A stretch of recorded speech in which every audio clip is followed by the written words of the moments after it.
നമ്മുടെ ഇന്ത്യയിലെ ഏറ്റവും പ്രചാരമുള്ള ഗതാഗത സംവിധാനമാണല്ലോ ഇന്ത്യൻ റെയിൽവേ. ലോകത്തിലെ തന്നെ ഏറ്റവും വലിയ റെയിൽവേ ശൃംഖലകളിൽ ഒന്നാണ് ഇന്ത്യയിലേത്.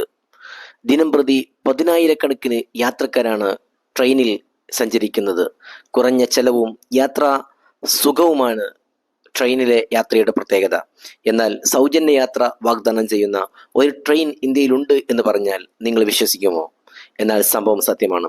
പഞ്ചാബിലെ നങ്കലിനും ഹിമാചൽ പ്രദേശിലെ ബക്രയ്ക്കും ഇടയിൽ സർവീസ് നടത്തുന്ന ബക്ര നങ്കൽ ട്രെയിനാണ് സൗജന്യ യാത്ര വാഗ്ദാനം ചെയ്യുന്നത്.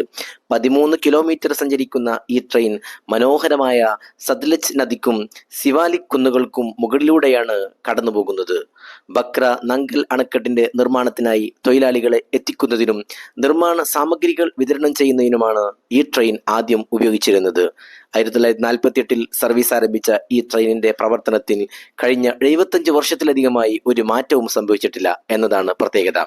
1953 അമേരിക്കയിൽ നിന്ന് ഇറക്കുമതി ചെയ്ത ഡീസൽ എഞ്ചിനുകൾ ട്രെയിനിൽ ഘടിപ്പിച്ചു. ട്രെയിൻ മണിക്കൂറിൽ ഏകദേശം 18 മുതൽ 20 ലിറ്റർ വരെ ഇന്ധനം ഉപയോഗിക്കുന്നുണ്ട്. ഇതിനിടെ ബക്ര സിയാജ് മാനേജ്മെന്റ് ബോർഡ് അഥവാ BBMB ടിക്കറ്റ് നിരക്ക് ഈടാക്കുന്നത് പരിഗണിച്ചിരുന്നെങ്കിലും ട്രെയിനിന്റെ പൈതൃക ആദരിച്ചുകൊണ്ട് സൗജന്യമായി നിലനിർത്താനുള്ള തീരുമാനം എടുക്കുകയായിരുന്നു. പ്രതിദിനം 800-ലധികം ആളുകൾ ഈ ട്രെയിൻ ഉപയോഗിക്കുന്നുണ്ടെന്നാണ് കണക്കുകൾ വ്യക്തമാക്കുന്നത്. യാത്രക്കാർക്ക് ഇന്ത്യയിലെ ഏറ്റവും ഉയരം കൂടിയ അണക്കെട്ടുകളിൽ ഒന്നായ ബക്ര നങ്കൽ അണക്കെട്ടും മനോഹരമായ സിവാലിക് കുന്നുകളും സന്ദർശകർക്ക് കാണാൻ കഴിയുന്നു എന്നതാണ് ഈ യാത്രയുടെ പ്രത്യേകത.